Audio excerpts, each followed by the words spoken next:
یا تو اگر نہیں دیتا ہے تو اللہ اس کے بدلے میں غیر مسلم کو کوئی اور فائدہ پہنچا دے، کوئی اور فائدہ پہنچا دے. یہ دو چیزیں ہو سکتی ہیں. باقی دنیا میں نہیں دیا تو بھی گناہ ہے، اور آخرت میں نہیں مطلب آخرت میں تو پھر اس کا حساب ہونا ہی ہونا ہے، اور آخرت میں اس بندے کی سزا زیادہ کر دی جائے گی کہ اس نے کسی کا حق مارا تھا. ٹھیک ہے جی. آگے چلے. کبیر الدین نیپال سے. مفتی صاحب اگر کوئی شخص منت مانی کہ اگر میرا فلاں کام ہو جائے گا تو اتنا رقم صدقہ کروں گا اور کام ہو گیا تو کیا صدقہ کی رقم کسی غریب کی شادی میں استعمال کیا جا سکتا ہے؟ جی ہاں، منت کا پورا کرنا لازم ہے. جب آپ نے منت مانی تھی، آپ کا کام ہو گیا تو وہ رقم غریبوں کو دے دینا ہے آپ کو. اگر کسی کی شادی ہے، وہ غریب ہے، مستحق ہے، تو اس کو بھی دیا جا سکتا ہے، کوئی حرج کی بات نہیں ہے.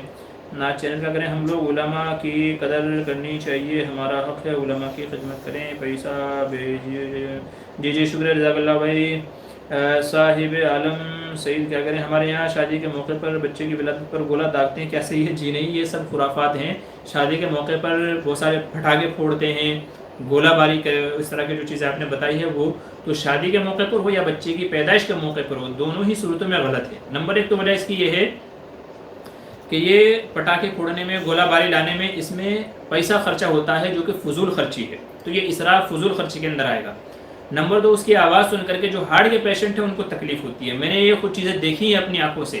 تو لوگ پٹاخے پھوڑتے ہیں، رات میں پھوڑتے ہیں، دن میں پھوڑتے ہیں. بہت سارے لوگ بیچارے ایسے ہوتے ہیں جو اچانک سو رہے ہوتے ہیں، ہڑبڑا کے اٹھ جاتے ہیں. بہت سارے لوگ جو دل کے مریض ہیں، کبھی کبھی ان کو ہارٹ اٹیک آ جاتا ہے، آپ کی خوشی کی وجہ سے کوئی غم میں تبدیل ہو جاتا ہے. آپ کے یہاں خوشی ہے لیکن کسی کے گھر میں صف ماتم بچ جاتی ہے. تو لوگ جو ہارٹ کے پیشنٹ ہیں ان کو تکلیف ہو جاتی ہے، بچے رونے لگ جاتے ہیں اس کی وجہ سے. تیسرا اس کا نقصان یہ ہے کہ ہوا میں پولوشن پھیلتا ہے، گندگی پھیلنے لگتی ہے، کیونکہ اس کا جو مادہ ہے وہ نکلتا ہے، اس میں سے جو بھی اس کے اندر جو بھی میٹیریل ہوتا ہے وہ جب نکلتا ہے تو ہوا میں گرد و غبار، فضا گرد آلود ہو جاتی ہے. اور کبھی کبھی ایسا ہوتا ہے. چوتھا نقصان یہ ہے کہ وہ چنگاری جو آپ نے پٹاخہ پھوڑا ہے وہ کسی کے گھر میں گر گئی، کسی کے کپڑے پہ گر گئی، کسی اور ایسی چیز پہ گر گئی جس نے آگ پکڑ لی تو پورا گھر جل جائے گا. تو آپ کی تو خوشی ہو گئی لیکن کسی کے یہاں ماتم ہو جائے گا. تو یہ 4 بڑے بڑے نقصانات ہیں شادی بیاہ کے موقع پر پٹاخے پھوڑنے کا اور ایسے ہی گولہ باری کرنے کا. اللہ سے دعا ہے کہ اللہ ہم سب کو یہ باتیں سمجھنے کی توفیق دے. جو یہ خرافات ہمارے اندر پھیلی ہوئی ہیں، اللہ ان سب سے ہماری حفاظت فرمائے. کیا وہ 6 سنت جمعے کے فرض کے بعد والی سبھی سنت موقدہ ہیں؟ جی 6 کی 6 سنت موقدہ ہیں. 4 بھی سنت موقدہ ہیں، 2 بھی سنت موقدہ ہیں. جب ایک آدمی سے اللہ تعالیٰ نے قیامت تک ناراض ہونے کا فیصلہ کر لیا ہے، پھر نیک عمل کرنے ہے، کیا فائدہ؟ ایسا نہیں ہے. وہ ناراض، اگر اللہ ناراض بھی ہیں، لیکن یہ ناراضگی اگر ہے بھی تو قیامت میں تو اعمال کی جو ہے اعتبار سے فیصلہ ہوگا نا. اچھے عمل کیے ہوں گے کیونکہ مالک یوم الدین کہا گیا. اگر نیکیاں زیادہ ہوں گی تو نیکیوں کے اعتبار سے فیصلہ ہوگا، برائیاں زیادہ ہوں گی تو برائیوں کے اعتبار سے فیصلہ ہوگا. تو اس لیے یوں کہنا اللہ ناراض ہے. بھائی ناراض تو ماں باپ بھی ہوتے ہیں، لیکن کیا گھر سے نکال دیتے ہیں اس کو؟ کیا کھانا نہیں دیتے اس کو؟ کیا دیکھ بھال نہیں کرتے اس کی؟ ٹھیک ہے، کیا اس کا اپنا راشن کارڈ میں سے نکال دیتے ہیں نا؟ ایسا نہیں ہوتا نا. ناراض ہوتے ہیں، ناراض بھی اسی لیے ہوتے ہیں کہ بندہ سدھر جائے. تو اگر کوئی بجائے سدھرنے کا الٹا بگڑ جائے تو یہ تو اس کی بے وقوفی ہوگی، اس کی کم عقلی ہوگی. سمجھ گئے نا. آگے چلیے. ناز چینل حضرت اللہ آپ کو کسی کا محتاج نہ بنائے. جی شکریہ، جزاک اللہ. اللہ آپ کے گھر والوں کی حفاظت فرمائے. آمین ثم آمین. اللہ آپ کے اولاد کو سالو نیک بنائے. جی شکریہ، جزاک اللہ. رب لا تذرنی فردا وانت خیر الوارثین. جی شکریہ. ناز مفتی صاحب شکریہ سوالوں کا جواب دینے کے لیے. اچھا جی ٹھیک ہے جی. ایم ڈی شمشیر السلام علیکم. جی وعلیکم السلام. محمد کبیر الدین مفتی صاحب اگر کوئی شخص منت مانی کہ اگر میری طبیعت ٹھیک ہو گئی تو جان کا صدقہ ادا کروں گا، تو کیا صدقہ کسی جانور کے ذریعے سے ادا کرنا پڑے گا یا رقم ادا کرنا پڑے گا؟ دونوں طریقے سے ادا کیا جا سکتا ہے. آپ نے منت مانی تھی تو آپ رقم بھی دے سکتے ہیں، اور بکرا دے دیا، بھینس دے دی یا کچھ اور دے دیا تو اس طریقے سے بھی ادا کیا جا سکتا ہے، کوئی حرج کی بات نہیں ہے. ایم ڈی شمسی گئے. مفتی صاحب مسجد کے پرانے مسلح کا جو پھٹ گیا استعمال کے لائق نہیں، اس کا کیا کرنا چاہیے؟ جی دیکھ لو، اس کو اگر کہیں نیچے بچھانے کے استعمال میں آ سکتا ہے، مسجد کا کوئی پردہ بنانے میں استعمال آ سکتا ہے، یا مسجد کی کسی اور ضرورت میں اگر استعمال ہو سکتا ہے تو بہت اچھی بات ہے. اگر استعمال میں نہیں آتا ہے تو پھر اس کو کسی جگہ دفن کر دینا چاہیے، گڈھا وغیرہ کھود کر کے. ایسے ہی پھینک دینا درست نہیں ہے، مناسب نہیں ہے، بلکہ کسی محترم جگہ اور احترام والی جگہ اس کو دفن کر دینا چاہیے، گڈھا وغیرہ کھود کر کے. رہنمائی امت السلام علیکم. جی وعلیکم السلام. مفتی صاحب بلڈ ڈونیشن کیمپ میں بلڈ دینا کیسا ہے؟ جی اس کی گنجائش دی ہے علماء نے، اور بلڈ کے اوپر یہ میں نے ویڈیو بھی ایک اپلوڈ کی ہوئی ہے تفصیل سے کہ خون کا عطیہ دینا کیسا ہے، تو آپ وہاں جا کر کے سرچ کر سکتے ہیں. تو بہرحال علماء نے بلڈ ڈونیٹ کرنے کی اجازت دی ہے، چونکہ کبھی کبھی ہمیں بھی ضرورت پڑ جاتی ہے. بلکہ بلڈ جو کیمپین لگاتے ہیں انہوں نے یہ ایک اپنا رول بنایا ہوا ہے کہ بھائی اگر کسی بندے نے کبھی بلڈ ڈونیٹ کیا تھا تو ضرورت کے موقع پر ہم اس کو دیں گے، نہیں تو ہم بھی اس کو نہیں دیں گے۔ جب اس نے ہماری مدد نہیں کی تو ہم بھی اس کی مدد نہیں کریں گے۔ نیز کیا ہے کہ خون نکالا 2 دن میں 4 دن میں واپس بن جاتا ہے وہ، ٹھیک ہے، آپ 2-4 سیب کھا لیں، 2-4 انار کھا لیں تو وہ بن جائے گا۔ تو اس لیے بلڈ ڈونیٹ کرنے کی علماء نے اجازت دی ہے تو دیا جا سکتا ہے، لیکن اگر کہیں آپ کو پتا ہو کہ فلاں جگہ وہ لوگ ہم سے لے کر کے بیچتے ہیں، آگے بیچتے ہیں پیسے دے کر کے، تو پھر ایسی جگہ نہیں دینا چاہیے، ٹھیک ہے۔ جو فی سبیل اللہ خدمت کرتے ہیں وہاں دیا جا سکتا ہے۔ اچھا، سید عمر حنیف کہتے ہیں برائے کرم نمبر دیجیے نا، مومن کا قلعہ کتاب منگوانی ہے، بہت ڈھونڈنے پہ لیکن مل نہیں رہا ہے۔ بھائی آپ ایک کام کیجیے، آپ مجھ سے ویڈیو میں جو لیٹسٹ ابھی کی ویڈیو ہوگی نا اس میں کمنٹ کر دیجیے، میں انشاءاللہ کمنٹ میں آپ کو نمبر دے دوں گا۔ کمنٹ کر دیجیے گا آپ لیٹسٹ ویڈیو میں پروگرام کے بعد میں، ٹھیک ہے، تو میں آپ کو نمبر دے دوں گا۔ مومن مجاہد کہہ رہے ہیں السلام علیکم محترم مفتی صاحب، اچانک راستے میں کوئی چیز یا رقم مل جائے تو لینا چاہیے یا نہیں، اگر لے لے تو کیا کرے؟ دیکھیے، اگر آپ کو یہ لگتا ہے کہ بھائی میں اٹھا لوں گا، میرے پاس محفوظ رہے گی، کوئی اور اگر آئے گا اس کو اٹھائے گا تو اپنے پاس رکھ لے گا، مستحق تک نہیں پہنچائے گا، اگر آپ کو ایسا لگتا ہے تو پھر آپ کو رقم اٹھا لینی چاہیے اور ارد گرد میں آس پاس میں اس کا اعلان کرنا چاہیے، لوگوں کو بتانا چاہیے بھائی فلاں جگہ سے مجھے کچھ رقم ملی ہے جس کی وہ آ کر کے لے لیں۔ علماء فرماتے ہیں کہ کم سے کم 1 سال تک اعلان کیا جائے تاکہ جو بندہ جس کی گری ہو وہ ڈھونڈتا ہوا آ جائے، اگر وہ آ گیا تو اس کو دے دیں، اپنے پاس محفوظ رکھے 1 سال تک کے، اور اگر 1 سال تک نہیں آیا تو پھر وہ غریبوں میں صدقہ کر دیں، چھوٹی رقم ہو یا بڑی رقم ہو، ٹھیک ہے، اور اگر خود مستحق کے زکوٰۃ ہو تو خود بھی استعمال کر سکتا ہے۔ چینل کیا کرے، لاسٹ پر معافی چاہتا ہوں اگر بولنے میں غلطی ہوئی ہو، جی معاف فرمائیے، جی ٹھیک ہے بھائی، کوئی بات نہیں ہے۔ مومن مجاہد، ہمیں بھی مومن کا قلعہ چاہیے بھائی، آپ لوگ جو ہے نا اپنا مجھ سے بعد میں رابطہ کر لیجیے انشاءاللہ، میں آپ کا ایڈریس وغیرہ لے کر کے مولانا کو دے دوں گا، وہ آپ کے وہاں تک پہنچا دیں گے انشاءاللہ۔ محمد کبیر الدین کا لفظ لقطہ سامان مدرسے میں لا کر دیتا ہے تو اس لقطے کو استعمال کیا جا سکتا ہے؟ جی ہاں، مدرسے میں اگر غریب مستحق بچے ہیں تو لقطہ ان تک بھی لا کر کے دیا جا سکتا ہے، ان کے لیے بھی استعمال جائز ہے۔ عبدالصمد کہہ رہے ہیں موکلات کیا ہوتے ہیں؟ موکلات موکل کا مطلب یہ ہے کسی بندے کو اللہ تعالیٰ جنات پر اختیار دے دیتے ہیں، کسی کے قبضے میں جن آ جاتے ہیں، بعض اس طرح کے عملیات ہیں کہ جن سے جنات اپنے تابع ہو جاتے ہیں، ٹھیک ہے، تسخیر جنات جسے کہا جاتا ہے، تو جنات کو مسخر کرنے کا، تسخیر کرنے کا، اپنے تابع کرنے کے بعض عملیات ہیں، تو اگر وہ عملیات کر لیے جائیں تو جنات اپنے تابع ہو جاتے ہیں، اسی کو کہا جاتا ہے کہ اس بندے کے پاس موکل ہیں، اس کے پاس کیا ہے؟ موکل ہیں۔ لیکن اللہ گواہ ہے کہ مجھے آج تک ایک بندہ ایسا نہیں ملا ہے، اور میں یوں کہا کرتا ہوں کہ یار اگر اس کے پاس موکل ہیں تو سب سے پہلے تو اس کو اپنے مسئلے حل کروانے چاہیے، لیکن ہوتا یہ ہے کہ لوگ اس کے پاس تعویذ لینے جاتے ہیں، وہ الٹا انہی سے 100-200 روپے لیتا ہے، تو بھائی تمہارا گھر لوگوں کے دیے ہوئے پیسوں پہ چل رہا ہے اور تم کہتے ہو تمہارے پاس موکل ہے، تو تم موکل کو بول دو بھائی مجھے اتنے رقم چاہیے، تو وہ رقم لا کے حاضر کر دیں گے، سونا چاہیے سونا لا کے حاضر کر دیں گے۔ اور میں تو کہتا ہوں کہ یار اگر کسی کے پاس موکل ہے تو بھائی دیش کی بہت بری حالت ہے، باقی آپ سمجھ گئے ہوں گے، تو ذرا اس سلسلے میں بھی قدم اٹھائیں تاکہ دیش کو نجات ملے۔ کہاوت ہے نا، خسکم جہاں پاک، خسکم جہاں پاک، تو یار اگر کسی کے پاس ہے تو برائے کرم یہ رہبری کر لیں، اگر کسی کو لاکھوں روپے چاہیے تو امت میں سے لوگ لاکھوں روپے دینے کے لیے وہ اس مصیبت سے چھٹکارا حاصل کرنے کے لیے تیار ہیں، ٹھیک ہے۔ تو وکیل مجھے تو نہیں لگتا کسی کے پاس ہوں گے، اور آج تک مجھے کوئی ایسا بندہ ملا بھی نہیں، دعوے دار تو بہت ملے لیکن ان کے خود کے مسئلے ایسے تھے کہ یار دوسروں کے دینے پہ ان کا گھر چل رہا تھا، اور تم کہتے ہو کہ موکلات ہمارے قبضے میں ہیں۔ تو لوگ کا اصل میں یہ ہے کہ وہ بس اس ذریعے سے اپنا پیٹ وغیرہ پالتے ہیں، ہوگا کوئی ایسا بھی، واللہ عالم، میں سب کو تو نہیں کہتا، لیکن مجھے تو آج تک کوئی ایسا ملا نہیں ہے۔ تو موکل کا یہ مطلب ہوتا ہے کہ جنات ہمارے قبضۂ قدرت، مطلب ہمارے تابع ہو جاتے ہیں، اگر ہم ان کو کوئی بات کہیں کہ بھئی یہ کام کر دو، یوں کر دو، یوں کر دو، تو وہ کر دیتے ہیں۔ جیسے کوئی چیز کھو گئی، ہم ان سے کہ بھئی فلاں بندے کی فلاں چیز کھو گئی ہے، ڈھونڈ کے لاؤ، تو چونکہ اللہ نے ان کو تیز رفتاری دی ہے، تیز نگاہی دی ہے، تو وہ ڈھونڈ کر کے لے کے آ جاتے ہیں۔ کسی کا بچہ گم ہو گیا ہے تو وہ بچے کو ڈھونڈ کر کے لے کے آ جاتے ہیں، پتہ بتا دیتے ہیں کہ جو فلاں جگہ ہے۔ تو یہ ہوتے ہیں ان کے فائدے جن کے پاس موکل وغیرہ ہوتے ہیں، لیکن بس کیا کہوں، آج کل تو زیادہ لوگ ان چکروں میں جو ہے اپنا پیٹ پال رہے ہیں۔ ایم ایس حسین، بلڈ کو بیچنا کیسا ہے؟ بلڈ بینک کو میں نے سنا ہے ایسا لوگ کرتے ہیں، جی نہیں، جائز نہیں ہے، بلڈ بینک کو بھی بیچنا جائز نہیں ہے، اور جو بینک آگے لوگوں کو بیچتا ہے ایسے میں بھی جا کے اپنا خون دینا جائز نہیں ہے۔ تو بلڈ بیچنا جائز نہیں ہے تو فی سبیل اللہ خدمت کرنی چاہیے۔ تو کیا ان مسلح کو جلا سکتے ہیں؟ امر شمشیر کا سوال ہے، بھائی جلانا بہتر نہیں ہے، لیکن اگر اس کے علاوہ کوئی چارہ نہیں ہے تو پھر جلایا بھی جا سکتا ہے۔ آگے چلے، ایم ایس حسین کہہ رہے ہیں کیا نماز کے لیے سامنے کچھ رکھنا ضروری ہے، جیسے اوپن گراؤنڈ میں کوئی پڑھ رہا ہو؟ جی اگر اوپن گراؤنڈ میں کوئی پڑھ رہا ہے تو پھر بہتر ہے کہ سامنے کوئی چیز رکھ لے تاکہ وہ سترے کے قائم مقام ہو جائے اور گزرنے والے کو دقت نہ ہو، تو اگر اوپن گراؤنڈ میں ہے تو کر لینا چاہیے۔ نیاز محمد کہہ رہے ہیں جی حضرت ہم فجر کی نماز کے بعد مسائل نماز کی تعلیم کرتے ہیں تو کیا صحیح ہے؟ ہم امامت کرتے ہیں اور ہم حافظ ہیں تو کیا ہمارے لیے اجازت ہے؟ جی جو کتاب میں جو مسئلہ لکھا ہوا ہے تو آپ وہ بیان کر سکتے ہیں، نقل کر سکتے ہیں، کو آپ کے لیے اجازت ہے، لیکن اپنی طرف سے کسی مسئلے کی تشریح نہ کریں کہ اس کا مطلب یوں ہے یوں ہے. بس جتنا مسئلہ لکھا ہوا ہے مسئلہ پڑھ کر کے سنا دیں، بس اس سے زیادہ اپنی طرف سے کچھ نہ کریں، تو آپ کو پڑھنے کی اجازت ہے. مومن مجاہد ہمارا بیٹا محمد حسان آپ کو سلام عرض کر رہا ہے، اس کے لیے دعا فرمائیں. جی علیہ وعلیکم السلام. اللہ آپ کے بچے کو نیک عالم بعمل بنائے، دیندار بنائے، ماں باپ کا اطاعت گزار بنائے، اللہ اس کی عمر میں برکت عطا فرمائے.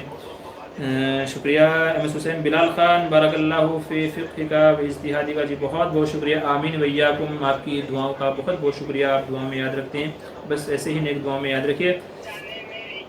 عبد الرحمن السلام علیکم. عورتوں کا جاب کرنا کیسا ہے؟ کیا ان کے ایئرنگس کو گھر کے کام لگایا جا سکتا ہے؟ لڑکیوں کا جاب کرنے کی کس سچویشن میں جائز ہے؟ جی میں نے حال ہی میں تقریباً 2 سے 3 ویڈیو میری اپلوڈ ہیں اس سلسلے میں کہ لڑکیوں کا جاب کرنا کیسا ہے، تو برائے کرم آپ وہاں دیکھ لیجیے گا، وہاں آپ کو انشاءاللہ ساری تفصیل مل جائے گی اور شرائط بھی مل جائیں گی کہ کس شکل میں اجازت ہے. ابھی حال ہی میں 2 دن پہلے بھی میں نے ایک ویڈیو اپلوڈ کی تھی، آپ چینل میں جائیے، آپ کو انشاءاللہ نئی اپڈیٹس میں آپ کو مل جائے گی. ایم ایس حسین مفتی صاحب دعا کر دیں میرے لیے، اللہ آپ کی تمام پریشانیوں کو دور فرمائے، اللہ آپ کی نیک خواہشات کو پورا فرمائے، اللہ آپ کو حلال روزی عطا فرمائے، روحانی جسمانی تمام بیماریوں سے آپ کی حفاظت فرمائے، ہر قسم کے شرور و فتن سے اللہ آپ کی حفاظت فرمائے. ہمارے جو بھی ناظرین جو بھی اس وقت ہمیں دیکھ رہے ہیں یا بعد میں دیکھیں گے، اللہ سب کی حفاظت فرمائے، ہر قسم کے شرور و فتن سے، آفات و بلیات سے، مصیبتوں سے، دکھ درد سے، ہر قسم کے مصیبتوں سے اللہ سب کی حفاظت فرمائے اور سب کی نیک خواہشات کو پورا فرمائے. میں بیدار کروں گا. کہہ رہے ہیں کیا آپ صلی اللہ علیہ وسلم کا سایہ پرچھائی نہیں تھی؟ بھئی ایسا تو نہیں ہے، یہ اگرچہ مختلف مسئلہ ہے، بعض لوگ کہتے ہیں کہ جی تھی، بعض کہتے ہیں کہ نہیں تھی. صحیح بات راجح قول جو جمہور امت کے نزدیک ہے، اکثر علماء جس کے اوپر متفق ہیں، وہ یہ ہے کہ حضور صلی اللہ علیہ وسلم کا سایہ تھا، اور آپ کا سایہ ہونا یہ کوئی عیب کی بات نہیں ہے. لوگ اس کو عیب شمار کرتے ہیں، تو یہ بھئی یہ عیب کی بات نہیں ہے، بلکہ یہ تو کمال انسان ہونے کی دلیل ہے. تو آپ کا سایہ تھا. بعض روایتیں ایسی ہیں فی الحال میرے ذہن میں نہیں ہیں، لیکن انشاءاللہ اگر کوئی مانگے گا تو میں بعد میں روایتوں سے حدیث سے ثابت کر دوں گا. روایتیں ہیں جن سے پتہ چلتا ہے کہ حضور صلی اللہ علیہ وسلم ایک موقع پر گھر میں تشریف لائے تو آپ کا سایہ پڑ رہا تھا. تو سایہ تھا. بعض لوگ کہتے ہیں جو گنبد خضرا کا بھی سایہ نہیں ہے، تو وہ بھی جھوٹ ہے. لوگوں نے ہم کو فوٹو بھیجے ہیں وہاں سے جن میں سایہ اس کا برابر دکھ رہا ہے. تو کسی شاعر نے بھی اپنے نعتوں کے اندر استعمال کیا ہے کہ سایہ نہیں ہے آج بھی گنبد خضرا کا، اس طرح کے الفاظ ہیں. تو بھائی گنبد خضرا کا بھی سایہ ہے، آپ وہاں جا کر کے خود دیکھ سکتے ہیں دوپہر میں، ٹھیک ہے، جب سورج ڈھلے گا تب. اور حضور کا بھی سایہ تھا. احادیث اس کے اوپر دلیلیں ملتی ہیں، اور یہ کوئی عیب کی بات نہیں ہے، ٹھیک ہے، نقص کی بات نہیں ہے. یہ رہنمائی امت میوچول فنڈ میں پیسہ لگانا کیسے؟ دیکھیں میوچول فنڈ میں آپ دیکھیں میوچول فنڈ کے اندر بہت ساری کیٹیگری ہیں، بہت ساری ہیں.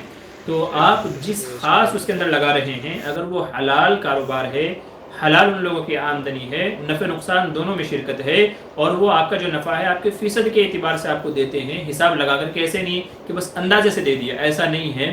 تو اگر جو شرکت کی جو شرطیں علماء نے بیان کی ہیں، تو اگر وہ پائی جا رہی ہیں تو میوچول فنڈ میں بھی آپ لگا سکتے ہیں، ٹھیک ہے. تو آپ ان کے ٹرم اینڈ کنڈیشن پڑھ لیجئے کہ ٹرم اینڈ کنڈیشن کیا ہے. یا تو پھر یہ ہے کہ آپ مجھے بھیجیے، چونکہ میرا اب تک تو واسطہ نہیں پڑا ہے، میں اس طرح کے جھنجھٹوں میں پڑتا بھی نہیں ہوں. تو یا تو یہ ہے کہ ان کی جو ٹرم اینڈ کنڈیشن ہے، رول ریگولیشن ہے، وہ آپ مجھے بھیجیے، ہم پڑھیں گے. یا تو آپ خود تحقیق کر لیجیے بھائی ان کے ٹرم اینڈ کنڈیشن کیا ہے. تو اگر وہ شرعی اصولوں اور ضابطوں کے مطابق ہیں تو میوچول فنڈ میں آپ لگا سکتے ہیں، اور اگر نہیں ہے، کہیں بھی شک ہے، تو پھر اس کو چھوڑ دیجئے، کوئی دوسرا حلال ذریعہ اختیار کیجئے گا. ایم ایس حسین انٹرسٹ کا پیسہ ویسے تو غریبوں کا بنا ثواب دینا چاہیے، لیکن کوئی اسے ٹوائلٹ بنانے میں یا گورنمنٹ کو فائن دینے میں یوز کر سکتے ہیں کیا؟ دیکھیں گورنمنٹ کا جو فائن ایسا ہے جو ناجائز آپ کے اوپر لگایا گیا ہے، ٹھیک ہے، یعنی لگانا نہیں چاہیے تھا لیکن زبردستی آپ کے اوپر لگایا گیا ہے، گورنمنٹ کی طرف سے لگایا گیا ہے، اور آپ کو پتا ہے کہ یہ پیسہ گورنمنٹ کے پاس ہی جائے گا، بیچ میں پولیس والے خود نہیں کھائیں گے اس کو، ٹھیک ہے. تو آپ کو پتا ہے گورنمنٹ کے پاس ہی جائے گا، اور ناجائز آپ کے اوپر لگایا گیا ہے تو دیا جا سکتا ہے، نہیں تو نہیں دیا جا سکتا، اور نہ ہی وہ ٹوائلٹ وغیرہ میں لگایا جا سکتا ہے. غریبوں کو دے دینا چاہیے بلا نیت ثواب. بلال خان تقبل اللہ هذا المجلس تقبلا، جی بہت بہت شکریہ، اللہ قبول فرمائے اور آپ کی دعاؤں کو قبول فرمائے. جی چلیے ہمارا پروگرام ہو گیا ہے. میں نے اکثر حضرات کے سوالوں کے جواب دے دیے ہیں. اگر کسی بھائی کے سوال کا جواب نہیں دے پایا ہوں تو معذرت چاہتا ہوں. وہ یا تو لیٹسٹ ویڈیو جو ہماری اپلوڈ ہوتی ہے اس کے کمنٹ میں کر دیجئے، چونکہ وہ کمنٹ جلدی آ جاتا ہے، اس کا رپلائی دینے میں آسانی ہوتی ہے. تو انشاءاللہ پھر اگلے ہفتے جمعرات کے دن جو ہمارا پروگرام ہوتا ہے، میں پھر سے عرض کر دوں، ہمارا یوٹیوب چینل ہے مفتی بدر موٹیویشنل اسپیکر، جس پہ ہماری شارٹس ویڈیو اقوال زرعی اپلوڈ کی جاتی ہیں، اور جمعرات کے دن لائیو سوال جواب پروگرام ہوتا ہے. ڈسکرپشن میں لنک ہے، آپ سے گزارش ہے کہ اس کو سبسکرائب کر لیجئے. ٹھیک ہے، تو میں انشاءاللہ پھر جمعرات کے پروگرام میں جواب دے دوں گا، یا تو پھر اگلا اتوار کا جو پروگرام ہوگا اس میں آپ کو جواب دے دوں گا. یہ آخری سوال ہے. کیا کہہ رہے ہیں، میرا بھائی اسکول چلاتا ہے اور بہت بچے ایسے ہیں جو پہلے آتے تھے اب نہیں آتے ہیں، تو ان بچوں کا آدھار کارڈ لے کر آن لائن کرتے جسے سرکار پیسہ دیتی، تو کیا روپے جائز ہے؟ جی نہیں، جائز نہیں ہے. سرکار پیسہ دیتی ہے بچوں کے لیے، تو جب بچے نہیں آ رہے ہیں اگر آپ ان کے نام سے لیتے ہیں تو پھر یہ فراڈ ہو جائے گا، یہ دھوکہ ہو جائے گا، اور دھوکہ دینے سے حدیث میں منع کیا گیا ہے. بلکہ منافق کی علامت بیان کی گئی ہے کہ منافق بندہ دھوکہ دیتا ہے. تو یہ دھوکے کی شکل ہے. جو آتے ہیں، جتنے آتے ہیں آپ ان کے نام سے لے سکتے ہیں، لیکن جو نہیں آتا اس کا بھی اگر لیں گے تو یہ دھوکہ ہو جائے گا، جو کہ جائز نہیں ہے. ایم ایس حسین کہہ رہے ہیں جیسے الیکٹرک بل کا فائن، کیا کہہ رہے ہیں، ہولڈنگ ٹیسٹ کا فائن وغیرہ. جی نہیں، ان میں آپ نہیں دے سکتے، چونکہ بجلی کا فائن آپ کی غلطی کی وجہ سے آپ کے اوپر لگا ہے. ایسے ہی ٹیکس وغیرہ آپ نے نہیں بھرا ہے تو یہ آپ کی غلطی کی وجہ سے آپ کے اوپر لگا ہے، یہ جبرن نہیں ہے. آپ کو وقت پہ بھرنا چاہیے تھا، آپ نے نہیں بھرا ہے، اس کی وجہ سے آپ کے اوپر فائن لگا ہے، تو ان میں آپ نہیں دے سکتے ہیں. ٹھیک ہے، چونکہ غلطی آپ کی ہے، جہاں غلطی آپ کی نہیں ہوگی پھر وہاں دیا جا سکتا ہے. تو چلیے 1 گھنٹہ 10 منٹ کے ہمارے یہ پروگرام ہو گیا ہے. جی مفتی کیا یہ ہارون بھائی ہیں، والد صاحب بھی ٹھیک ہیں؟ جی اللہ آپ کے والد صاحب کی طبیعت کو اچھا رکھے، جزاک اللہ عطا فرمائے. بس چلیے مجھے اجازت دیجیے، انشاءاللہ پھر ملاقات ہوگی اگلے ہفتے اتوار کے دن یا پھر جمعرات کے دن. تب تک کے لیے خدا حافظ، السلام علیکم. سب ایک دوسرے کے حق میں دعائے خیر کرتے رہیں، اللہ سب کو خوش رکھے، آباد رکھے، اور ایسے ہی ہنستا کھیلتا رکھے، اور شریعت کے مطابق ہماری زندگیوں کو گزارنے کی، سنتوں کے مطابق چلنے کے توفیق نصیب فرمائے. چلیے بس سب سے کسی نے کہا تھا نصیحت کر دیجیے، تو بھائی نصیحت بس یہی ہے کہ اپنی زندگیوں کو سنت کے مطابق چلیں اور اپنے اخلاق کے اندر بلندی پیدا کریں، ملن ساری خوش مزاجی، اور اپنے اندر اخلاق ایسا پیدا کریں کہ غیر دیکھ کر کے آپ سے قریب ہونے کی کوشش کریں، اور اسلام کو سیکھنے کی کوشش کریں. اپنے اندر ایسے اخلاق پیدا کیجیے، انشاءاللہ اسلام بھی پھیلے گا، مسلمان بھی پھیلیں گے، لوگوں میں پھیلی غلط فہمیاں بھی ختم ہوگی انشاءاللہ. تو چلیے اجازت دیجیے، تب تک کے لیے خدا حافظ، السلام علیکم ورحمۃ اللہ وبرکاتہ.